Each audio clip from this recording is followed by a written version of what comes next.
આકાશવાણી ભુજ પ્રસ્તુત છે અખબારોની હેડલાઇન્સનો કાર્યક્રમ હેવર હેવર.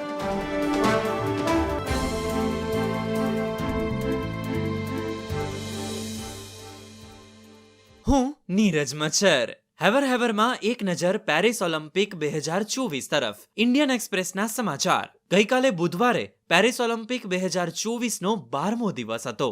એક આઘાતજનક ઘટનાક્રમમાં વિનેશ ફોગાટને ઓલિમ્પિકમાંથી ગેરલાયક ઠેરવવામાં આવી, કારણ કે ફાઇનલ મેચ પહેલા તેનું વજન મહિલાઓની 50 કિગ્રા સ્પર્ધામાં વધુ હતું.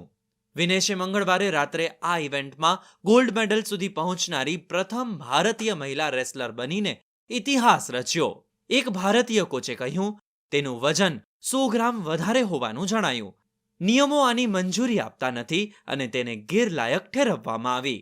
નિયમ કહે છે કે તમે જે વજન વિભાગમાં રમી રહ્યા છો તેમાં તમારે સમાન વજન દર્શાવવું પડશે, પરંતુ તમે 1 ગ્રામ જેટલું પણ વધુ વજન બતાવી શકતા નથી. કોચ અને ફિઝિયોની આ બાબતમાં મોટી જવાબદારી. વિનેશ 2016 રિયો ઓલિમ્પિકમાં ઈજાગ્રસ્ત થયા બાદ આ વખતે પેરિસ ઓલિમ્પિક 2024માં ફાઇનલમાં પહોંચી અને ભારત માટે ગોલ્ડની આશા જગાવવામાં સફળ રહી. નમસ્કાર, હું જયેશ રાવલ. કચ્છ મિત્રના પહેલા પાને હેડલાઇન છે, મુંબઈમાં ઝડપાયું 800 કરોડનું ડ્રગ્સ.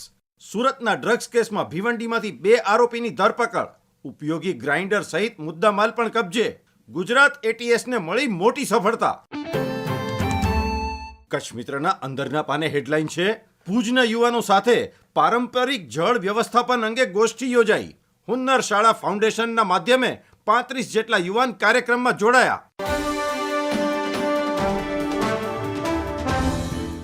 હું શ્વેતા સુથાર. દિવ્ય ભાસ્કરના પહેલા પાને બાંગ્લાદેશના સમાચાર છે. યુનુસના વડપણ હેઠળ આજે સરકાર શપથ લેશે. શેખ હસીનાની અવામી લીગના 29 નેતાઓના મૃતદેહ મળ્યા. હસીના હજુ પણ ભારતમાં, સાઉદી કે ફિનલેન્ડ જશે તેવી સંભાવના. કચ્છ ભાસ્કરમાં સમાચાર છે કે નલિયાની સરકારી કોલેજમાં આજથી શિક્ષણ કાર્ય શરૂ થશે. પ્રથમ વર્ષમાં 111 છાત્રોએ મેળવ્યો પ્રવેશ.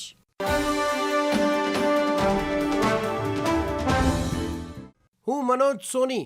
ગુજરાત સમાચારમાં અન્ય એક સમાચાર છપાયા છે કે બાળકો સગર્ભાના પોષણ પાછળ કરોડોનું આંધણ, છતાંય ભૂખમરા કુપોષણ સામેની લડાઈમાં વિકાસશીલ ગુજરાત પાછળ રહ્યું. ઓછા વજન ધરાવતા અને અપૂરતી વૃદ્ધિવાળા બાળકોની સંખ્યામાં વધારો થયો. 62.5% સગર્ભા એનિમિયાગ્રસ્ત. ગુજરાત સમાચારની કચ્છ આવૃત્તિમાં સમાચાર છે કે કચ્છની 1600 સરકારી શાળાઓએ ગ્રાન્ટના 10% સ્વચ્છતા પાછળ ખર્ચવા પડશે. ગ્રાન્ટના વપરાશ અને ઉપયોગને લઈને નવેસરથી માર્ગદર્શિકા જાહેર. શાળાઓને વિદ્યાર્થીઓ દીઠ વાર્ષિક ₹10,000થી લઈને 1 લાખ સુધીની શાળા સંયુક્ત ગ્રાન્ટની ફાળવણી કરવામાં આવતી હોય છે.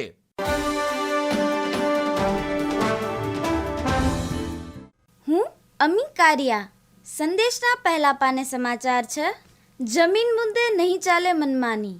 આજે વિધેયક રજૂ થવાની સંભાવના. વકફ બોર્ડમાં બિનમુસ્લિમ અને મહિલાઓ પણ સભ્યપદે રહેશે.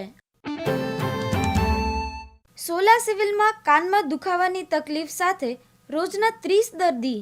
ભેજવાળા વાતાવરણમાં કાનમાં ફંગસ ઇન્ફેક્શનના કેસ 15થી 20% વધ્યા. કાનમાં દુખાવો, સોજો, સણકા મારે તો ઘરગથ્થુ નુસ્ખા ન અપનાવવા જોઈએ. સંદેશના છેલ્લા પાને અન્ય એક સમાચાર છે, કચ્છમાં ચાંદીપુરા વાયરસનું સંક્રમણ બરકરાર. આદિપુરમાં 8 વર્ષનું બાળક ચાંદીપુરા વાયરસના શંકાસ્પદ લક્ષણથી સારવાર હેઠળ. જિલ્લામાં અત્યાર સુધી 3 પોઝિટિવ અને 2 નેગેટિવ રિપોર્ટ ધરાવતા બાળકોના મોત.